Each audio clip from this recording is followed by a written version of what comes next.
Oke, baik. Bismillahirrahmanirrahim. Assalamualaikum warahmatullahi wabarakatuh. Alhamdulillahi rabbil alamin. Wabihi nasta'in wa ala umuri dunya waddin. Salatu wassalamu ala asrafil anbiya'i wal mursalin. Sayyidina wa maulana Muhammad wa ala ali Sayyidina Muhammad. Asyhadu an la ilaha illallah wa asyhadu anna Muhammadar Rasulullah. Raditu billahi robba wa bil islami dina bi Muhammadin nabiyya wa rasula. Rabbi zidna ilma wariyuhna fahma. Amin amin ya Allah ya rabbal alamin. Allahumma rizukna ya Rabbi fahma nabiyina wa khifdul mursalin wa ilhamal malaikatil muqarrabin. Oke, baik teman-temanku semuanya yang saya hormati, kita lanjutkan lagi belajar kita. Hari ini kita masuk ke tema yang itu paling dasar, ya. Jadi sebelum kita masuk ke pemikiran-pemikiran para filosof atau para filsuf-filsuf baik itu Barat dan Islam, harusnya kita tahu dulu apa itu filsafat. Tapi di kajian ini, filsafat yang dasar baru kita kaji. Jadi nggak apa-apa. Jadi kalau teman-teman melihat channel-channel atau tema-tema yang sebelumnya, itu kan sudah menggagas pemikiran Sokrates, Xenophanes, Sayyid Hussein Nasr, bahkan sudah sampai ke filsuf purba, filsuf klasik. Kita pun juga pernah ke Tiongkok dan lain sebagainya, dan para filsuf modern. Baru hari ini kita mengkaji dan sedikit mendalami yaitu dasar-dasar dari filsafat itu, atau diantaranya awal mula lahirnya filsafat itu bagaimana. Jadi ada yang mengatakan filsafat itu adalah ibunya para ilmu. Jadi gambarannya itu seperti halnya induk, ya, yang itu punya anak yang banyak. Anak ini nanti ketika sudah dewasa, sudah bisa berjalan, anak-anak ini melepaskan diri dari induknya. Walaupun awal mula lahirnya anak-anak ini itu adalah dari induk. Induk inilah yang disebut filsafat. Sedangkan ilmu-ilmu yang macam-macam sampai hari ini itu mulanya itu adalah lahir karena adanya filsafat. Jadi ketika ilmu itu sudah menjadi logos yang itu sudah berdiri sendiri, akhirnya ilmu itu melepaskan diri dari filsafat. Jadi teman-teman yang itu mengkaji atau mendalami psikologi, sosiologi, dan lain sebagainya, harusnya mengetahui dulu apa itu filsafat. Biar apa? Biar cara berpikir kita itu sistematis. Biar kita tahu dasar dari lahirnya berbagai macam ilmu itu dari mana dan bagaimana kita itu bisa mengidentifikasinya. Makanya hari ini kita sedikit menggali apa itu filsafat. Jadi teman-teman nggak boleh ragu atau nggak boleh cemas, kan ada isu-isu yang menegaskan kalau mendalami filsafat itu nanti orangnya liberal. Bahkan nanti ada yang mengatakan orangnya itu agak ateis dan lain sebagainya. Itu nanti akan dijawab oleh Francis Bacon. Jadi kita nggak boleh takut. Yang namanya ilmu, yang namanya itu kebaikan, itu harus kita pelajari. Ya, jadi apa namanya? Kalau kita kok sudah takut sejak awal, ya kita nggak akan mengetahui apa itu kebenaran. Bahkan itu kan ada kabar, ada seorang pemuda itu yang itu menekuni filsafat sampai pikirannya itu panas, pikirannya itu muter-muter, nggak tahu titik temunya. Akhirnya dia mempertanyakan hakikatnya hidup, hakikatnya alam semesta, dan dia nggak menemu jawabannya. Akhirnya apa? Saking panasnya kepalanya itu, saking panasnya akalnya itu, kepalanya itu dimasukkan ke dalam, kalau bahasa hari ini apa? Dimasukkan di kolam. Ya, jadi akhirnya orang ini meninggal dunia gara-gara filsafat. Tapi kok kita itu senantiasa mempelajari filsafat, ya nanti pada titik temunya kita akan menemukan wisdom. Dan beruntungnya nanti kita akan menjadi orang yang arif atau orang yang bijaksana. Karena tujuan filsafat itu adalah menjadikan diri kita itu bijaksana, tidak hanya berhenti pada kebenaran. Walaupun secara faktual kita nggak boleh yang namanya meninggalkan kebenaran. Jadi untuk agar kita itu bisa wise, bisa wisdom, ya kita harus menemukan kebenaran dulu. Dan untuk menemukan kebenaran itu, ya kebenaran yang itu pasti, yang sejati dan lain sebagainya, jalannya itu dengan filsafat. Nah, dan filsafat ini mewanti-wanti, kalau sudah menemukan kebenaran, ayo kita step yang jauh lebih tinggi lagi, yaitu apa? Yaitu kebijaksanaan. Iya kan, kalau teman-teman waktu saya dulu itu, waktu mahasiswa, itu kan mengibaratkan orang bijaksana itu bagaimana sih, dan perbedaannya dengan orang yang benar. Jadi orang benar itu ketika misalkan punya teman, dan temennya ini kok gendut, ya, atau dalam bahasa Jawanya kok gembrot, orang benar itu mengatakan kebenarannya. Kamu itu gembrot, kamu itu gendut. Loh, itu kalau kita mengatakan itu akan menyakiti hatinya. Kita akan menyinggung perasaannya. Tapi kok kita mengatakan enggak, kamu itu enggak gembrot, kamu itu ideal. Ya, kalau kita bisa mengatakan itu, kita bisa menjadi orang yang arif, yang wisdom. Jadi tidak menyakiti atau menyinggung perasaan teman kita yang postur badannya itu gendut. Jadi apa namanya, wisdom itu kita tahu menempatkan sesuatu pada tempatnya, ya. Kadang juga kebenaran itu ketika kita tempatkan pada tempatnya, kadang pun juga tidak relevan. Makanya kita dituntut menjadi orang yang punya sikap wisdom, yang bijaksana. Jadi menempatkan sesuatu yang itu pada tempatnya. Kayak teman-teman hari ini yang mahasiswa, ya. Kalau kok sikapnya mahasiswa kok dibawa ke dalam ranah yang itu tidak kampus, yaitu tidak bisa menempatkan sesuatu pada tempatnya. Kayak misalkan hari ini, misalkan teman-teman yang sudah menjadi ayah atau sudah punya anak, ya, kok sikapnya keayahannya kok dibawa ke kampus atau dibawa ke ranah mahasiswa, yaitu lucu. Dan sebaliknya, sikap mahasiswa kok dibawa ke dalam rumah yang posisinya seharusnya menjadi ayah, kok menjadi mahasiswa, yo lucu. Artinya apa? Untuk agar kita tidak berhenti pada kebenaran, ayo step yang jauh lebih tinggi, kita bisa menempatkan sesuatu yang itu sesuai dengan porsi dan proporsionalnya.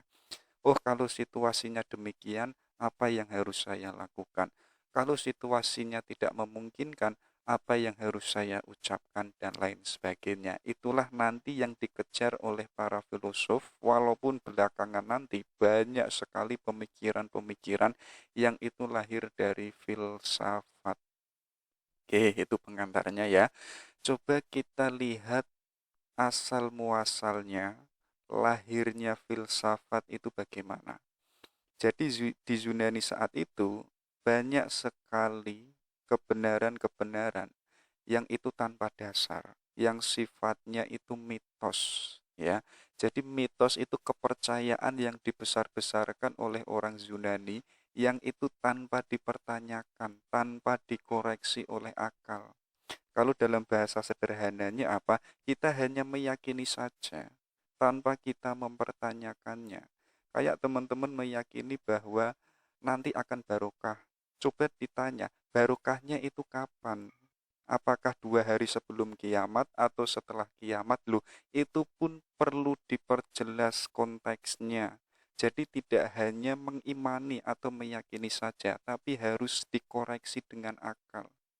Tapi kok kita hanya meyakini saja dan itu tanpa dasar, ya, tanpa argumentasi yang jelas, ya kita hanya berhenti pada mitos. Hari ini kan banyak sekali kan argumen-argumen yang itu tidak bisa dikoreksi dengan akal. Bahkan datanya itu nggak ada. Kemarin saat kita mengkaji Xenophanes, saya mengibaratkan seperti halnya Ratu Selatan atau Nyi Roro Kidul.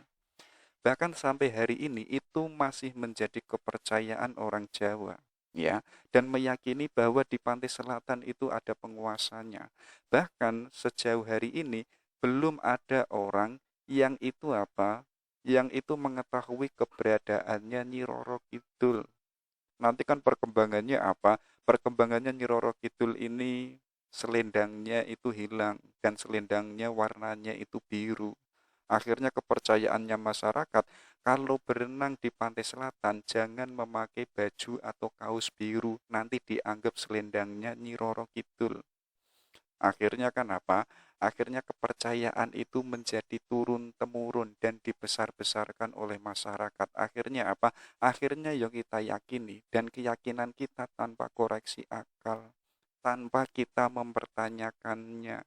Coba teman-teman dipertanyakan, Janjanin Nyi Roro Kidul itu sebentuk apa sih? Dan kereta kencananya itu apakah sama seperti halnya kereta kencana yang ada di Jogja?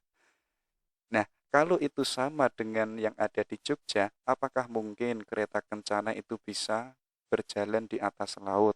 Lalu kalau Nyi Roro Kidul itu punya kuda, lalu kudanya itu pernah ganti atau enggak? Warnanya lalu apa?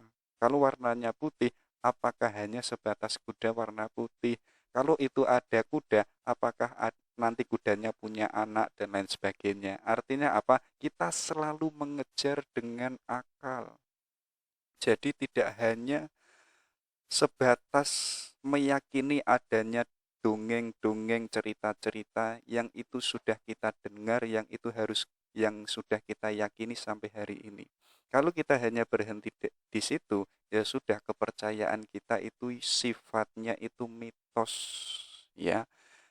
Ini sebagaimana orang Yunani dulu yang mempercayai adanya banyak dewa-dewa, ya.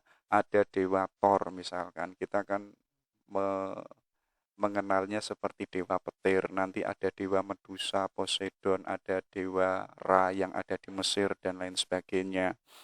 Ada banyak macam dewa, sedangkan dewa yang macam-macam itu tanpa dasar, tanpa koreksi akal, orang Yunani saat itu hanya mempercayai saja, ya. Apalagi masyarakat umum yang itu mempercayai yang itu dikatakan oleh orang yang punya otoritas yang ada di Yunani. Jadi apa yang dikatakan oleh orang yang itu penguasa saat itu atau orang yang punya otoritas, ya, masyarakat umum seperti kita hanya mengikuti saja. Kalau gambarannya hari ini misalkan seorang gubernur atau seorang presiden mengatakan nanti pada tahun 2024 akan terjadi ekonomi yang itu melanda seluruh dunia, ya. Kalau kita hanya meyakini saja tanpa kita mempertanyakan, ya sudah, itu adalah kepercayaan kita yang kita dengar dari orang yang punya otoritas tanpa kita mempertanyakannya, ya. Bahkan itu adalah sesuatu yang belum terjadi hari ini. Kalau itu belum sesuatu yang belum terjadi pada hari ini, artinya itu bisa benar dan bisa tidak. Kayak tadi saya menyimpulkan, insya Allah nanti kamu akan barokah, ya. Insya Allahnya ini kapan, ya? 2 hari setelah kiamat atau 2 hari sebelum kiamat? Coba dijelaskan identifikasinya. Kalau kita mau demikian, jadi kita tidak berhenti pada mitos. Nah, nanti para filosof, terutama Yunani purba, itu mereka tidak puas dengan adanya mitos-mitos dewa-dewa yang ada di alam Yunani. Jadi mereka mulai menggeser, yang mulanya hanya mitos, sekarang berubah menjadi logos, akalnya sudah dipakai. Jadi rasionya itu sudah dipakai. Yang mulanya orang Yunani meyakini bahwa alam semesta ini ada penguasanya. Penguasanya itu macam-macam. Ada yang menguasai lautan, ada yang menguasai matahari. Ada yang itu menciptakan dewa yang bisa yang bisa membuat pelangi dan lain sebagainya. Kemudian para filosof purba itu menggeser. Enggak, Alam semesta ini ada arsenya, ada unsurnya. Nanti kan banyak sekali ya yang itu menyimpulkan esensi dari alam semesta ini air, ya. Esensi dari alam semesta ini api. Loh, itu kan kalau kita pakai secara logos, secara logika, itu ada benarnya. Jadi para filosof purba tidak hanya berhenti pada keyakinan-keyakinan yang itu tanpa koreksi akal, melainkan apa? Sekarang akalnya harus kita gunakan. Jadi ketika filsafat itu lahir, ketika mitos itu musnah, dan lahirlah suatu kajian yang itu menggunakan akal, yang nanti lahir yang namanya logos. Jadi logos ini adalah ilmu pengetahuan. Ketika segala sesuatu, termasuk mitos-mitos, keyakinan-keyakinan yang ada, itu mulai dipertanyakan dengan akal. Jadi yang mulanya itu tanpa dasar, ya, sekarang para filosof itu harus mencari apa dasarnya kalau itu ada dewa, apa dasarnya kalau itu alam semesta itu air, ya, apa dasarnya kalau kamu itu mencintai anaknya Pak Lurah dan lain sebagainya. Artinya apa? Kebenarannya itu lebih hakiki daripada kita hanya meyakini yang itu hanya meyakini saja tanpa kita mempertanyakannya. Kita kan kadang hari ini kan demikian kan, kita sejak kecil sudah beriman yang itu sebagai orang Islam. Dan kadang kita sejauh hari ini kita tanpa mempertanyakan, ya. Coba keislamannya teman-teman itu dipertanyakan atau agamanya teman-teman itu dipertanyakan, ya. Apakah agama ini itu yang paling benar? Apakah janjane agama yang lain itu ada benernya? Dan ataukah keimanan saya atau agama saya ini hanya ikut-ikutan saja? Kalau hanya ikut-ikutan, ya kita nggak ada bedanya pada level mitos. Kita hanya mempercayai saja. Tapi harus kita pertanyakan, ya, apa sih Islam itu? Apa sih Tuhan itu? Ya, apa sih kebenaran itu? Apakah agama saya itu hanya ngindel ataukah itu suatu keimanan yang itu saya pertanyakan terus? Tapi nanti untungnya apa? Kalau keimanan itu kita pertanyakan secara terus-menerus, akhirnya hasilnya keimanan kita itu semakin kuat dan semakin kokoh. Kalau ada orang yang itu mendebat kita, kita punya argumennya. Ya, kalau ada orang yang itu mendekonstruksi keimanan kita, kita pun juga punya argumennya. Berbeda kalau kita hanya meyakini saja.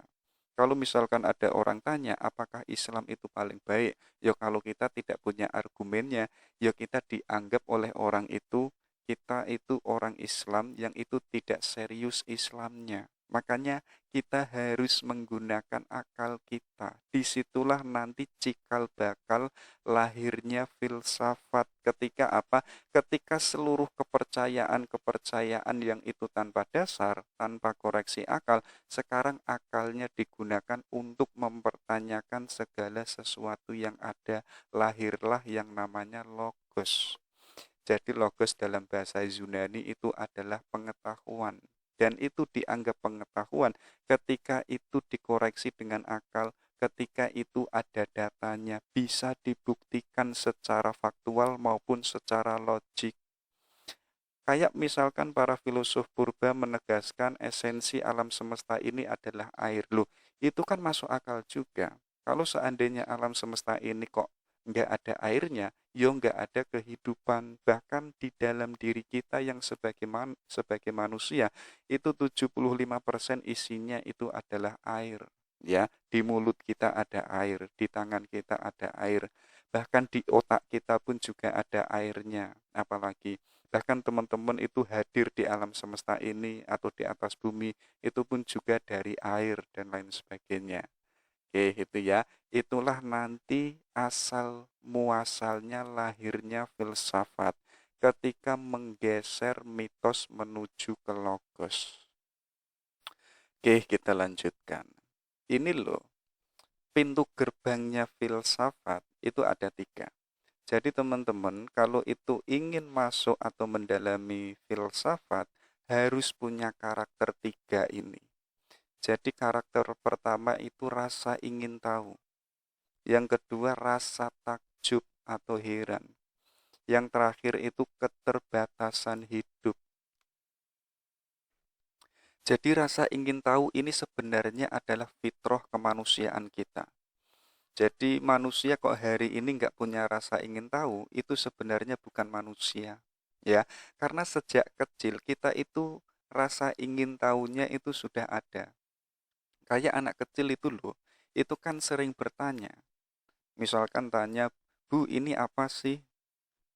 Bapak ini apa sih? Loh, itu kan ada rasa ingin tahu. Tapi kok hari ini kita nggak ada rasa ingin tahu? Ya mungkin pendidikan kita itu ada yang salah. Ya, pendidikan hari ini kan kita diajak untuk mengangguk. Ya, untuk hanya menerima saja. Kalau kita hanya menerima saja, ya sudah, akhirnya tadi kita terjebak pada mitos kepercayaan atau menerima sesuatu yang itu tanpa koreksi akal. Kita tidak pernah mempertanyakannya. Sedangkan yang namanya rasa ingin tahu ini sifatnya tidak mangguk-mangguk, melainkan apa? Menggeleng. Ya, kenapa tadi kita menyebutnya pendidikan kita ada yang salah dan rasa ingin tahu kita itu belum lahir atau belum muncul? Ya mungkin proses pendidikan hari ini ada yang salah karena hanya mengajak kita yang itu hanya mengangguk. Kalau kita menggeleng, dianggap kita murid yang itu amoral. Kalau kita menggeleng dianggap kita itu suul adab sama gurunya dan lain sebagainya. Yo kalau kita demikian, yo kita tidak akan bisa masuk ke dalam pintu filsafat. Kalau teman-teman itu ingin masuk ke pintu filsafat, harus punya bekal dulu. Bekalnya apa? Rasa ingin tahu. Artinya tidak mudah puas, tidak mudah menerima, harus dipertanyakan. Kalau ada orang lain mengatakan insya Allah kamu nanti akan barokah, kamu pertanyakan. Barokahnya kapan? Bentuknya apa? Jenisnya apa? Saya pernah debat masalah ini. Yang dia sangat pro dengan barokah. Saya tanya, isinya barokah itu apa? Kalau isinya barokah itu kemuliaan, kemuliaan itu isinya apa? Isinya itu adalah kita sehat, ya. Kita kemudian punya ekonomi yang cukup, kita punya istri yang cantik misalkan. Loh, itu kan sesuatu yang sifatnya barangnya fisik, barangnya material. Apakah barokah itu hanya sebatas itu? Kalau barokah sebatas itu, saya tidak harus mencari barokah. Kalau kita istiqomah hari ini, nanti insya Allah pun juga akan mendapatkan itu. Kenapa harus dengan embel-embel barokah? Ya, itu ya. Jadi kita harus punya karakter yang itu tidak mudah menerima. Jadi kalau hari ini kok kita mudah menerima, ya tadi kita terjebak pada pendidikan yang sifatnya itu mengangguk-ngangguk saja, hanya menerima saja. Kalau gurunya mengatakan A, ya kita menyetujui bahwa itu A tanpa kita mempertanyakan, tanpa kita itu mengoreksinya. Coba teman-teman, apa yang itu sudah ada hari ini dan apa yang itu sudah ada, yang itu dimiliki oleh teman-teman, coba dipertanyakan semuanya. Kayak teman-teman hari ini punya ilmu apa, coba dicek apakah ilmunya ini sudah relevan, apakah ilmunya ini sudah optimal dan lain sebagainya, itu harus dipertanyakan. Artinya apa? Artinya rasa ingin tahu ini akalnya harus dipakai karena manusia itu adalah makhluk satu-satunya yang punya akal. Makanya di Yunani itu disebut animal rasional, makhluk yang itu senantiasa berpikir. Bahkan para filosof paripatetik atau filsuf Islam itu menyebutnya dengan hayawanun anatikoh, makhluk yang berpikir atau hewan yang itu bisa berpikir. Ya, jadi hari ini kok kita tidak punya rasa ingin tahu pada sesuatu yang ada di alam semesta ini, yuk kita tidak bisa disebut sebagai animal rasional. Ya, untuk agar kita bisa menjadi makhluk yang itu menggunakan akal kita, harus ada rasa ingin tahu. Ya, inilah bekal biar kita itu bisa membuka pintu gerbang filsafat. Kalau kita tidak punya step yang pertama ini, yo pintu gerbang filsafat nggak bisa kita buka. Kayak teman-teman itu misalkan dalam kehidupan sehari-hari, ya, janjani temenku ini ceweknya siapa sih? Itu kan ada rasa ingin tahu, ya. Adanya rasa ingin tahu ini nanti akan melahirkan proses untuk mengejar kebenaran. Jadi kebenaran itu hadir, kebenaran itu kita miliki, ya, ketika kita itu punya rasa ingin tahu. Kita tidak hanya sebatas menerima saja. Kita tidak hanya sebatas meyakini saja. Keyakinan pun juga harus dipertanyakan, ya. Keyakinan pun juga harus kita kritisi karena kita makhluk satu-satunya yang itu punya akal. Ya, kalau kita punya akal, ayo akal ini ajak untuk berpikir. Ya, kita itu kan punya otak. Kalau kita punya otak saja, ya kita nggak ada bedanya dengan bebek, dengan kambing. Kambing itu punya otak, tapi dia tidak punya akal. Itulah nanti dalam konsep Islam, kita adalah makhluk yang itu paling istimewa, yang menempati di tengah alam semesta. Makanya Islam kan menegaskan kita itu dibalik sebagai Abdullah, kita pun juga punya tanggung jawab besar yaitu sebagai Khalifatullah. Ya, kenapa kok kita Khalifatullah? Yo karena kita bisa mengatur alam semesta. Untuk agar kita bisa mengatur alam semesta yang itu adil, yang itu harmonis, gunakanlah akal. Karena kita itu makhluk yang hayawanun anatik. Kita makhluk yang itu satu-satunya yang bisa berpikir, yang bisa diskusi, yang bisa mencari kebenaran. Dasarnya dengan apa? Dasarnya harus punya rasa ingin tahu dulu.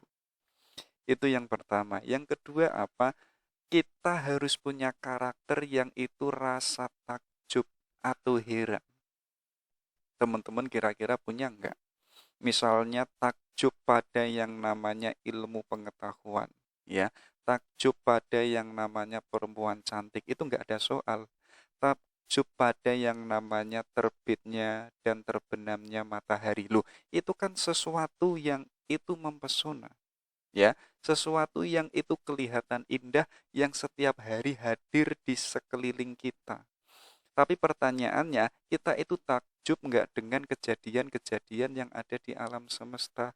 Kalau kita kok ada rasa takjub, ya, artinya nanti step yang selanjutnya kita itu bertanya, mempertanyakan bagaimana sih terbitnya matahari itu, apa sih munculnya matahari itu dari mana dan lain sebagainya. Itu lahir karena ada rasa takjub. Kita ada keterpesonaannya. Makanya ada filsuf Rudolf Otto itu mengatakan, ya, ada mysterium tremendium, ada juga mysterium vaccinosum.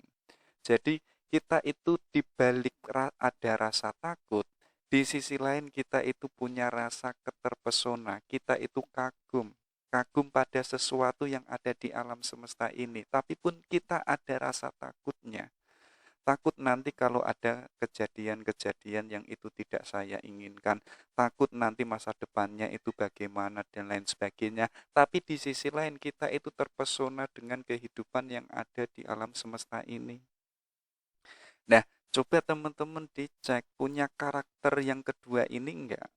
Kalau teman-teman itu punya, pasti nanti tadi yang lahir itu mempertanyakan, mengkajinya, ya. Jadi tidak hanya sekedar melihat perempuan cantik, tapi mempertanyakan bagaimana kepribadian perempuan cantik itu, apa sih kebiasaan perempuan cantik itu, apa sih kesukaannya dan lain sebagainya. Akhirnya kebenaran yang mulanya tidak kita dapatkan dari perempuan cantik itu dengan rasa kagum kemudian kita mempertanyakan, akhirnya kita menemukan kebenaran-kebenaran kepribadian-kepribadian yang itu dimiliki oleh si cewek cantik itu. Jadi kita tidak hanya mengangguk saja, tapi kita mempertanyakan seluruh apa-apa yang ada di alam semesta ini.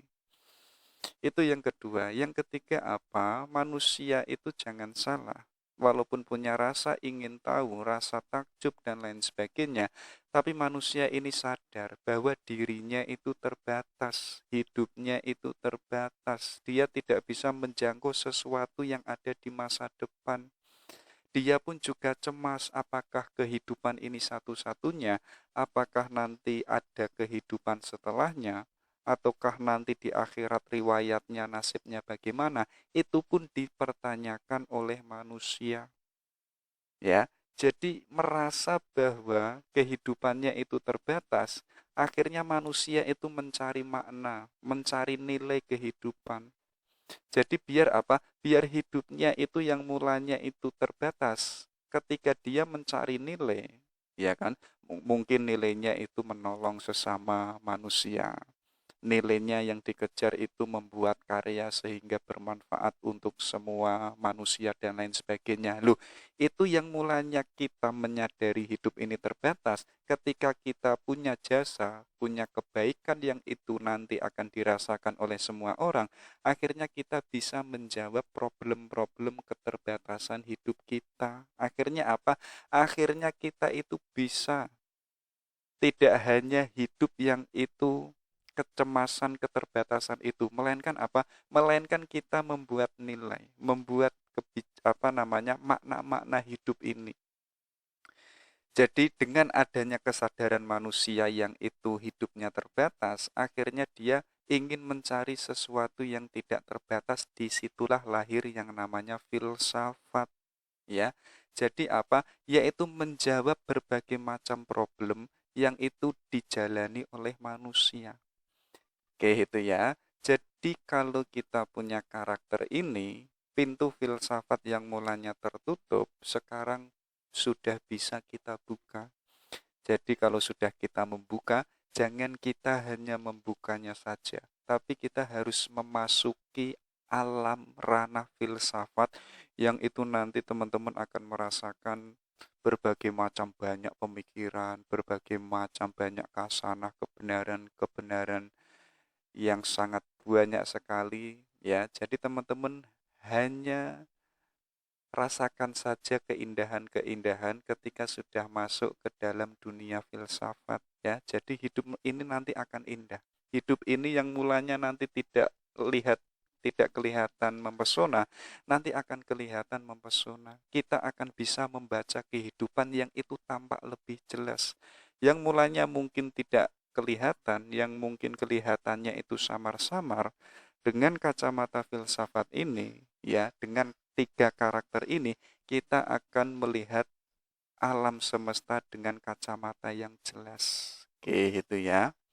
Itulah tiga bekal kita untuk agar kita bisa masuk ke dalam dunia filsafat. Oke, ini loh filsafat. Jadi kalau tadi di awal dari mitos menuju ke logos, kemudian untuk agar kita bisa membuka pintu gerbang filsafat ada tiga karakter. Kemudian ini yang dinamakan filsafat. Jadi kalau dalam bahasa Arab itu disebut falsafah. Kalau dalam bahasa Inggris disebut filosofi. Kalau dalam bahasa Yunani sendiri disebut filosofia. Jadi filosofia itu dari kata philein, yaitu cinta. Kalau sofia yaitu adalah wisdom, kebijaksanaan. Jadi apa? Jadi orang yang itu mendalami filsafat, orangnya itu cinta pada kebijaksanaan. Sebagaimana di awal tadi, kita tidak hanya mengejar kebenaran. Kita tidak hanya mengejar apa itu baik dan apa itu tidak. Tapi apa yang kita kejar itu adalah kebijaksanaan karena ada cinta. Jadi tidak hanya mencintai yang cantik saja, melainkan mencintai semua yang cantik, itu baru bijaksana. Jadi apa? Jadi kalau kita mengetahui bahwa filosofia ini mencintai kebijaksanaan, artinya itu apa? Kita menyelesaikan seluruh masalah-masalah yaitu dengan cara yang bijak, dengan cara yang arif. Banyak kan hari ini kita menyelesaikan masalah yang itu tidak menyelesaikannya, malah apa? Malah menambah masalah itu sendiri. Kenapa kok demikian? Ya karena kita tidak menyikapi dengan masalah itu dengan cara yang bijak. Ayo sekarang kalau kita punya masalah dalam hidup atau dalam manajemen atau dalam instansi dan lain sebagainya, ayo kita selesaikan dengan cara yang bijak, dengan cara yang arif, ya. Takutnya apa? Kalau kita menyelesaikan dengan kebenaran, jangan-jangan kebenaran ini nanti tidak sesuai dengan apa yang itu fakta yang menjadi problem saat itu. Makanya kita harus arif, kita harus bijaksana. Itu secara etimologi. Kalau secara terminologi, ini ada 4 filosof yang itu mengatakan, terutama Plato, bahwa filsafat itu adalah ilmu pengetahuan yang itu mencoba mencari pengetahuan yang paling sejati. Jadi di antara ilmu yang ada, yang paling sejati itu ilmu yang mana? Nanti kan Plato ini menegaskan ilmu yang sifatnya kita lihat hari ini itu adalah bukan kebenaran. Karena apa? Karena objek-objek yang ada di alam semesta ini sifatnya tidak sempurna, sifatnya itu berubah-ubah. Mungkin kita hari ini mengatakan ini benar, loh, kebenaran hari ini mungkin kita pakai untuk hari ini, tapi itu nggak mungkin atau bisa juga tidak bisa kita pakai kebenarannya untuk minggu depan. Karena apa? Karena yang namanya kebenaran yang itu kita lihat dari panca indera, yang itu objeknya alam semesta, itu adalah kebenaran yang sifatnya berubah-ubah dan tidak pasti. Kalau tidak pasti artinya itu kebenaran yang tidak sejati. Makanya Plato itu menegaskan kebenaran yang sejati itu tidak berubah. Sifatnya itu sempurna, sifatnya itu hakiki, yaitu kebenaran yang ada di alam ide kita. Jadi apa? Di alam ide kita itu sudah tahu yang namanya kecantikan. Ya, jadi kecantikan yang ada di alam ide ini enggak berubah. Bahkan sejak kita kecil nanti saat kita tua, yang namanya kecantikan yang ada di alam ide itu terus sempurna. Tidak bisa tidak sempurna. Itulah kebenaran yang sejati. Jadi untuk mengetahui pengetahuan yang itu nanti mengandung kebenaran yang sejati, jalannya itu tidak dengan objek-objek yang ada di alam semesta ini. Karena objek alam semesta ini berubah-ubah. Kayak teman-teman itu kan sering tertipu. Melihat hari ini perempuan itu cantik, ya. Besoknya ketika kita melihatnya, ternyata itu tidak cantik sebagaimana hari ini. Ya kan, teman-teman sering sekali kan melihat perempuan ada di Facebook, ada di IG, itu kan kelihatan anggun, kelihatan cantik dan lain sebagainya. Kemudian ngajak ketemuan, ternyata kok tidak sebagaimana cantiknya foto yang ada di Facebook. Artinya apa? Artinya itu bukan kebenaran sejati. Jadi kebenaran sejati itu ya ada di alam ide yang itu sempurna, yang itu tidak berubah-ubah. Jadi itulah filsafat, mengejar kebenaran yang itu sifatnya tidak sementara, melainkan sifatnya itu sejati. Kalau Aristoteles ini adalah muridnya Plato, dan Aristoteles ini nanti punya murid yang itu pernah ngajar, atau dalam bahasa hari ini pernah menjadi guru les-lesan, itu ngajar seorang putra mahkota namanya Alexander the Great, ya, yang nanti dikenal sebagai Zulkarnain yang menguasai wilayah barat dan timur. Jadi katanya Aristoteles, ilmu filsafat itu ilmu yang universal, ya, ilmu yang dimana di dalamnya itu ada metafisika, ada logika, ada retorika, etika, politik, estetika, itu semuanya ada di dalam filsafat. Jadi makanya di awal tadi, filsafat itu sebagai induknya semua ilmu. Jadi di dalamnya filsafat itu ada macam-macam logos, ada macam-macam pengetahuan. Di situ ada sosiologi, di situ ada psikologi, di situ ada etnografi dan lain sebagainya. Nanti ketika bidang-bidang ilmu kok ini sudah dewasa, sudah bisa berjalan atau bisa mandiri, nanti logos-logos pengetahuan ini dia sudah berjalan sendiri, melepaskan diri dari induknya. Maksudnya apa? Maksudnya filsafat itu tidak hanya berhenti di akal, tidak hanya berhenti di logika, melainkan mengkaji semua logos-logos yang ada. Di balik filsafat itu menjadi induknya para ilmu, di sisi lain filsafat pun juga mengkaji seluruh ilmu-ilmu yang ada. Ya, makanya di kajian ini atau di channel ini kita kan pernah lari ke tasawuf, kita pernah lari ke teologi, kita pernah lari ke yang sifatnya pendidikan. Loh, itu pun juga bagian dari filsafat. Jadi semua ilmu tidak bisa keluar dari filsafat. Dan filsafat juga itu mengkaji, mengkritisi, mempertanyakan semua ilmu-ilmu yang ada, walaupun sebelumnya ilmu-ilmu ini adalah anak-anaknya filsafat. Yang ketiga ada Mu'alim Asani, yaitu Al-Farabi. Beliau ini mengatakan filsafat itu adalah ilmu tentang hakikat bagaimana alam ini yang sejati itu yang seperti apa dan bagaimana. Jadi filsafat itu mengejar bahwa apakah kehidupan ini adalah kehidupan sejati? Apakah ada kehidupan yang jauh lebih sejati lagi? Jadi nanti kan ada gagasan wajibul wujud, yang itu wujud yang itu paling sejati. Sedangkan di luar wajibul wujud, itu wujudnya nggak sejati. Dan bagi Al-Farabi, filsafat ini mengejar hakikat yang itu wujud yang asli.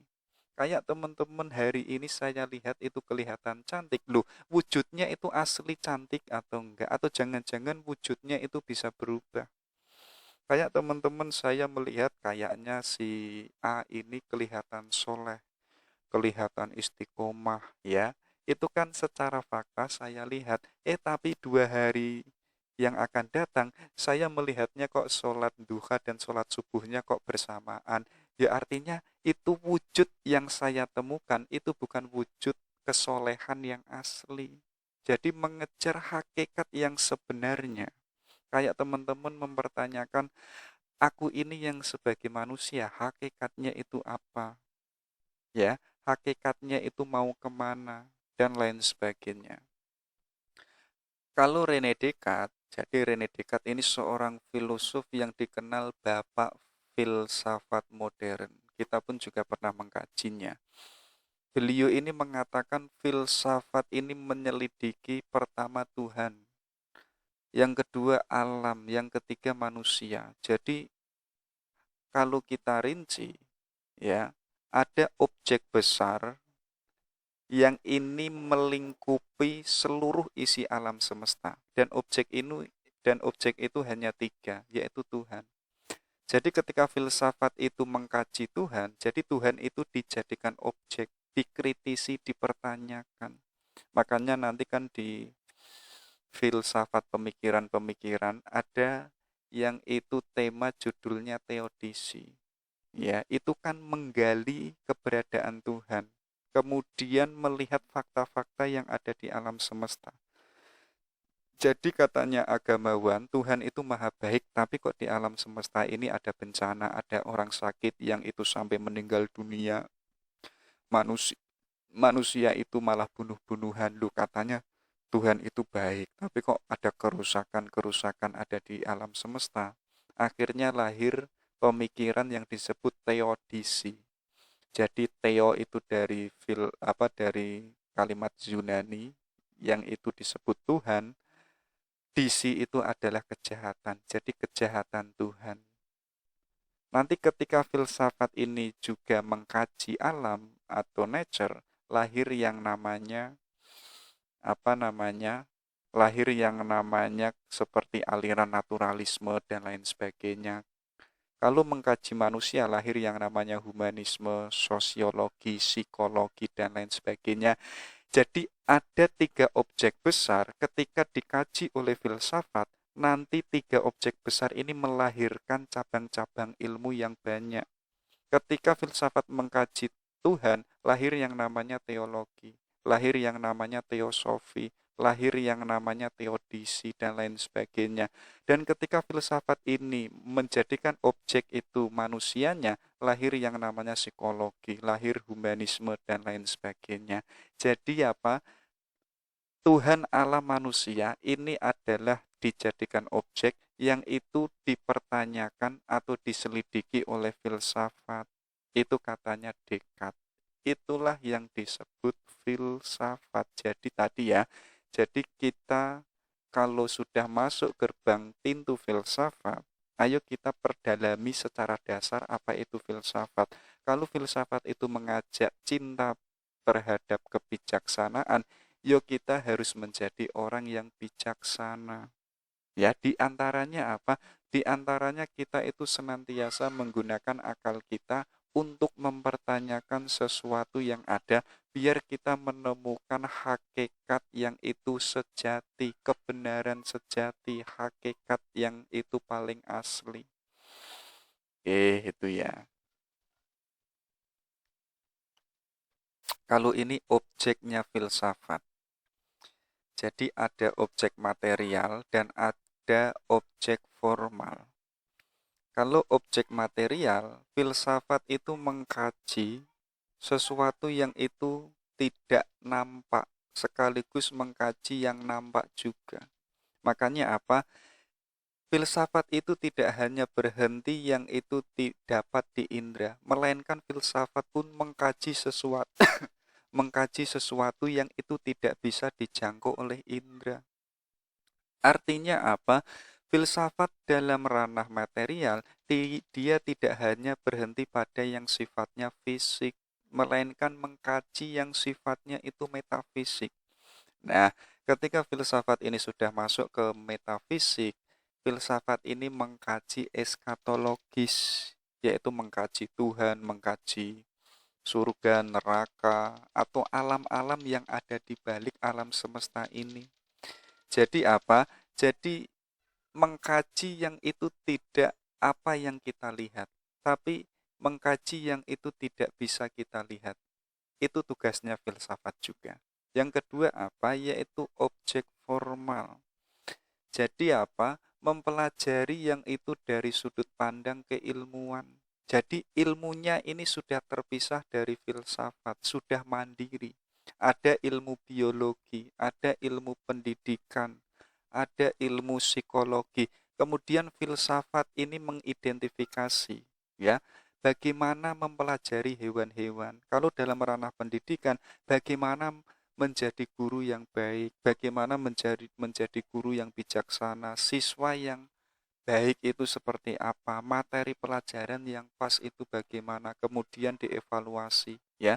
Jadi kok hanya berhenti pada biologi, yaitu biologi tidak akan tumbuh dan tidak akan berkembang. Kenapa kok biologi itu selalu bertumbuh, selalu berkembang? Karena itu dipakai dengan kacamata filsafat. Akhirnya apa? Akhirnya ilmunya itu tidak dogmatis. Ya, kenapa kok ilmu itu tadi semakin bertumbuh, semakin berkembang? Ya karena itu senantiasa dikaji dengan kacamata filsafat.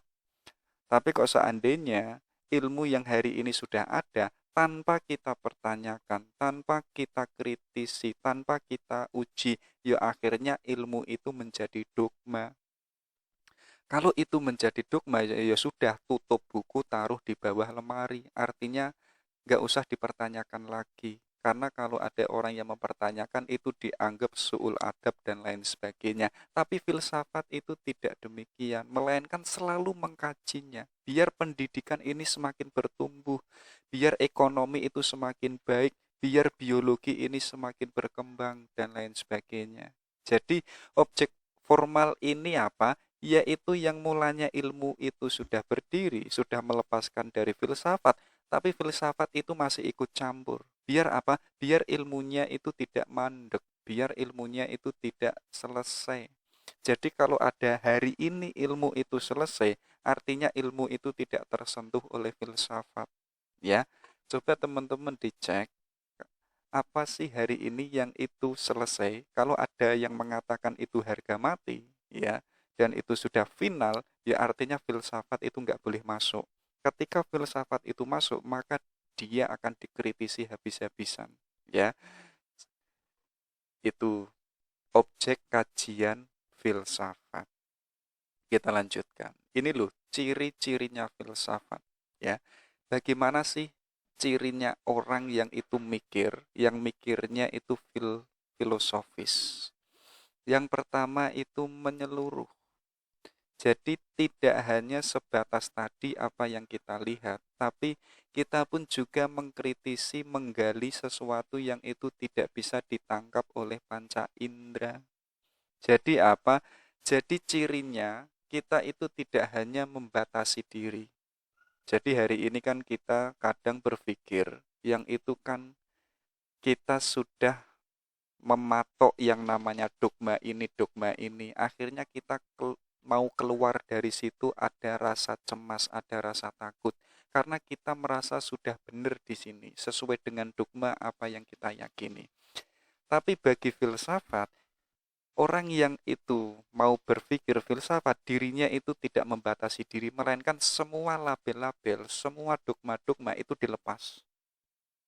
Ya, jadi lepaskan semuanya, baru kita itu melangkah berpikir. Biar kita berpikirnya itu bisa menyeluruh, tidak hanya satu kacamata saja. Ya, makanya kan ada istilah, kalau hari ini kok kita kacamatanya palu, ya, kacamatanya palu, maka ketika kita melihat sesuatu, rasanya itu ingin memalu. Yo karena apa? Karena yang kita lihat itu palu. Berbeda kalau kacamata kita itu banyak, ada hitam, ada merah, ada putih, ya. Artinya kita bisa membaca kalau ini yang benar ini, kalau demikian harusnya demikian, dan lain sebagainya. Artinya kita tidak membatasi diri, tidak hanya memakai satu kacamata, melainkan apa? Melainkan memakai banyak kacamata. Jadi agar kita itu bisa menyeluruh, ya, artinya apa? Bagaimana satu ilmu ini bisa berhubungan dengan ilmu yang lain. Contoh kecil misalkan teman-teman punya ilmu, ya. Ilmu ini nanti dipikir, ilmunya nanti untuk apa? Ya, tujuan hidup nanti bagaimana? Manfaatnya ilmu pun seperti apa dan lain sebagainya. Jadi memikirkan dampak ke depannya seperti apa. Yang kedua yaitu mendasar. Jadi berpikir yang itu kesampai yang paling esensi, paling yang itu dikejar pokok dari objek-objek yang ada. Jadi kalau mengkaji manusia, dasarnya manusia itu apa? Nanti kan ada yang menyimpulkan esensi manusia itu jelek. Kenapa kok demikian? Ya karena manusia hidupnya itu saling bunuh-bunuhan, ya. Hakikatnya manusia itu saling sinis dengan yang lain dan lain sebagainya. Kalau mengkaji alam semesta, hakikatnya alam semesta ini apa? Jadi tidak hanya melihat apa yang dilihat, tapi mencari yang itu paling dasar. Dasarnya kamu hidup itu apa? Dan lain sebagainya. Yang ketiga, spekulatif. Jadi karena tadi secara objek formal, filsafat tidak hanya berhenti pada yang kelihatan, tapi melihat, mengkaji yang itu tidak bisa ditangkap oleh indera. Disitulah spekulatif itu main. Jadi maksudnya apa? Imajinasi kita harus kita gunakan. Kalau Tuhan itu maha indah, lalu indahnya Tuhan seperti apa? Kalau Tuhan itu maha esa, esanya Tuhan itu seperti apa? Loh, itu kan tidak bisa kita baca secara indera. Tapi apa? Tapi dengan akal kita, kita itu bisa menspekulasi bahwa Tuhan itu demikian. Jadi apa? Kita gunakan alat yaitu imajinasi biar kita bisa menangkap sesuatu yang sifatnya itu non materi. Yang keempat yaitu radikal. Jadi mencari sampai akar inti permasalahannya. Kalau di Indonesia itu misalkan krisis ekonomi, yang menjadi akar permasalahannya itu apa? Itu dikejar oleh filsafat. Kalau Indonesia itu krisis moral, lalu yang menjadi inti permasalahannya itu apa? Sehingga kok moralnya orang Indonesia kok sering menghujat daripada memberi pujian. Jadi apa?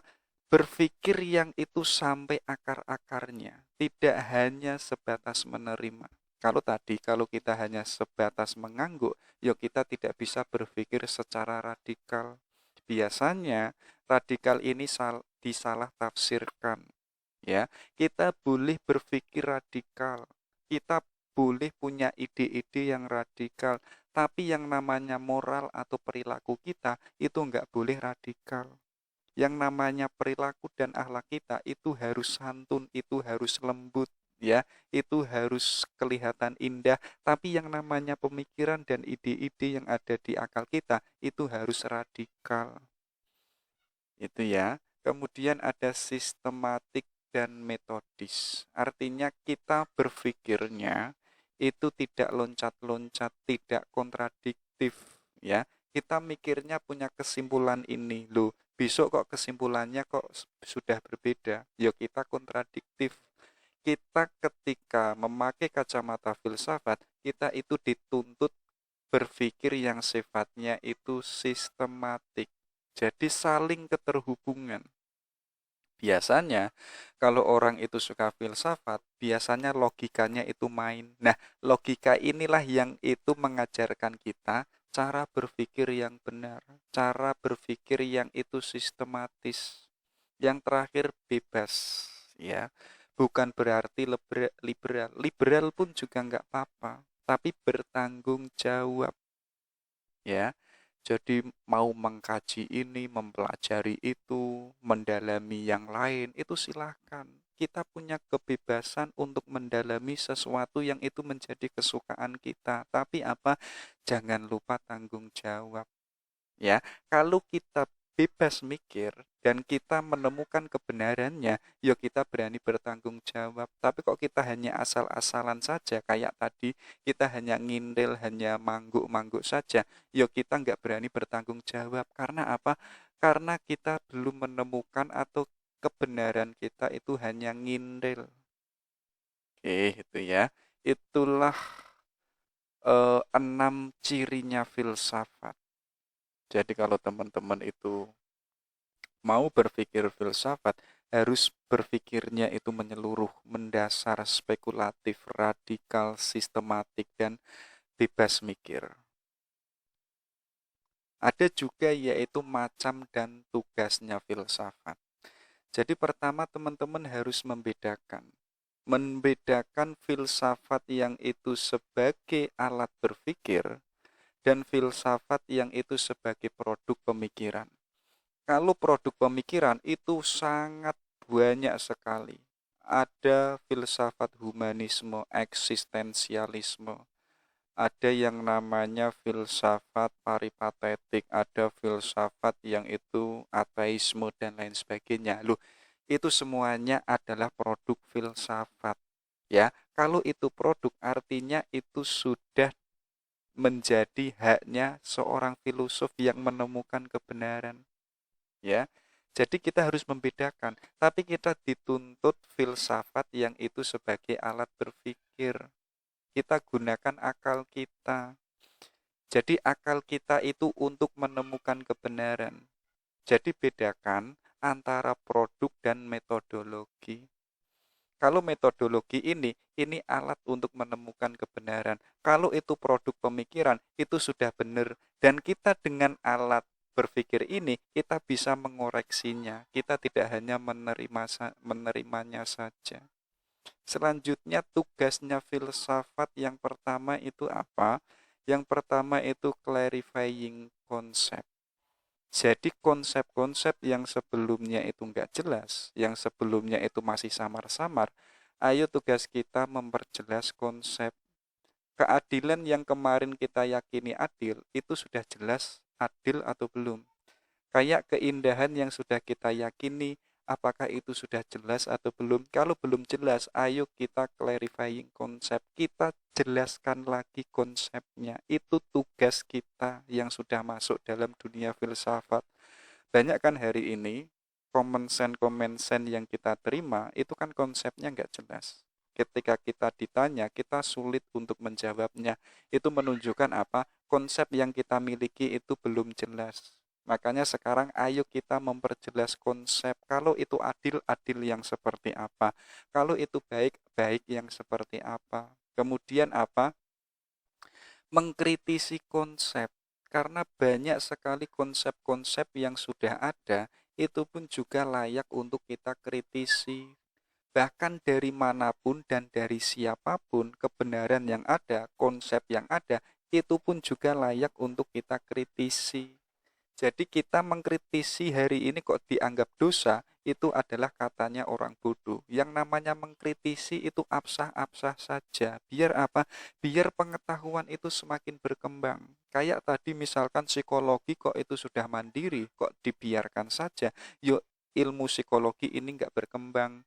Untuk agar ilmu-ilmu itu berkembang harus kita kritisi.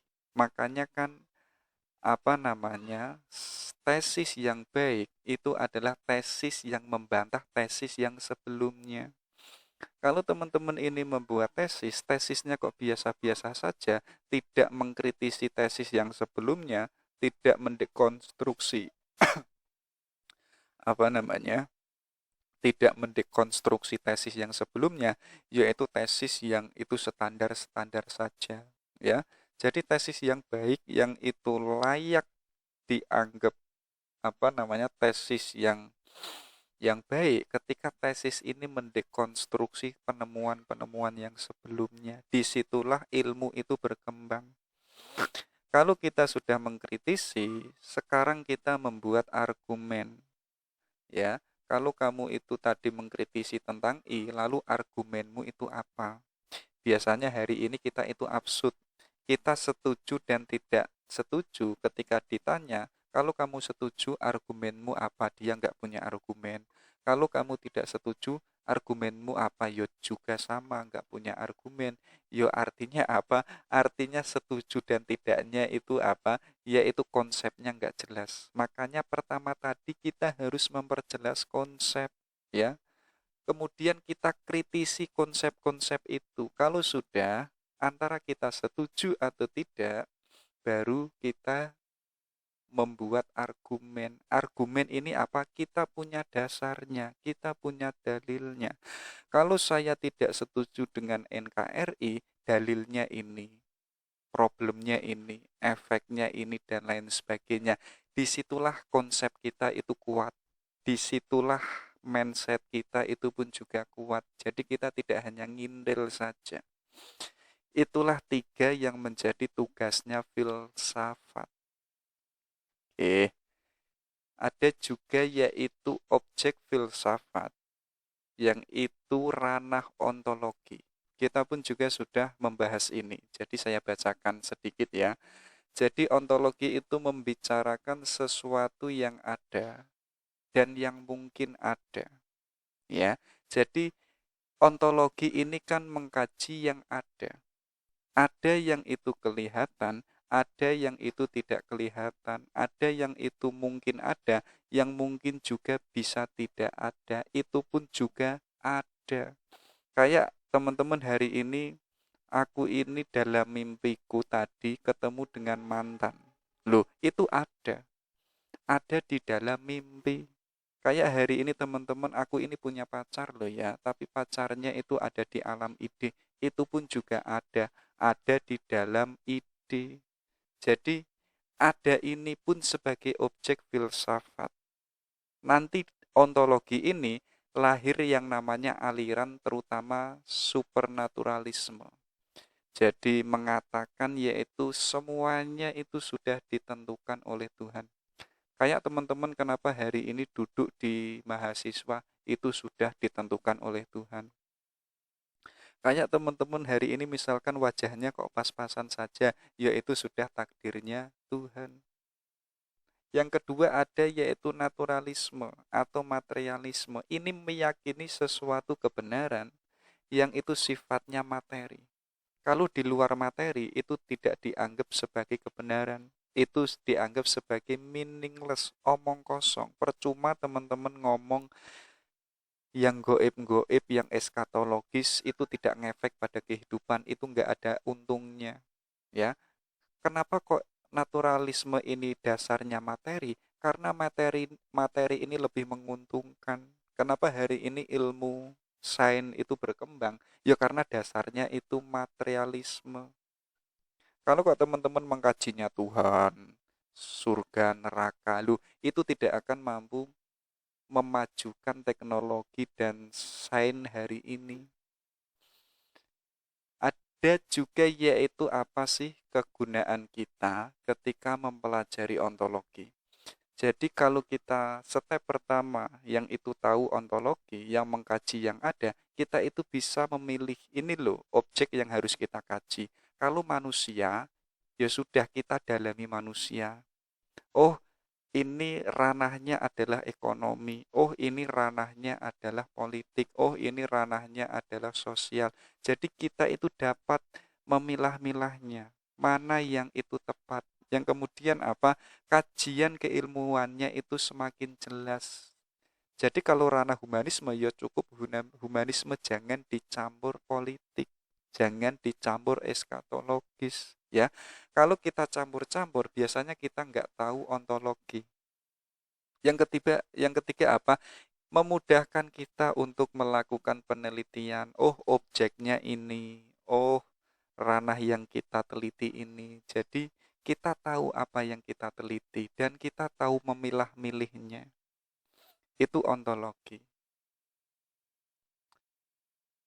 Objeknya filsafat lagi ada epistemologi. Jadi ini membicarakan pengetahuan itu lahirnya dari mana, sumbernya dari mana, proses untuk menemukan ilmu bagaimana dan lain sebagainya. Dan sumbernya ilmu ada, pertama ada wahyu, yang itu sumbernya dari Tuhan, ada akal, indera, dan intuisi. Ini harus kita pakai semuanya. Dan ilmu ini ada yang sifatnya objektif, ada juga yang sifatnya itu subjektif. Jadi benar itu objektif bisa diterima semua orang. Kalau subjektif, kebenaran itu hanya menurutku. Kayak teman-teman, kamu itu cantik loh. Kamu cantik itu hanya menurutku. Mungkin menurutnya orang lain kamu itu nggak cantik. Itu subjektif. Kalau itu objektif, kecantikan yang itu ada pada dirimu itu bisa diterima oleh semua orang. Itu objektif. Kalau aksiologi ini membicarakan dari nilai itu sendiri. Jadi saya punya ilmu, ilmunya ini untuk apa? Jadi bicara tentang indah atau tidak indah, nilai atau tidak bernilai. Jadi apa? Ini ada tanggung jawabnya pada diri kita yang itu sebagai ilmuwan. Kalau misalkan teman-teman itu seorang ilmuwan yang itu apa namanya membuat nuklir, itu kan ada dilema moral. Ya, kalau saya ledakkan nanti efeknya semua orang akan mati.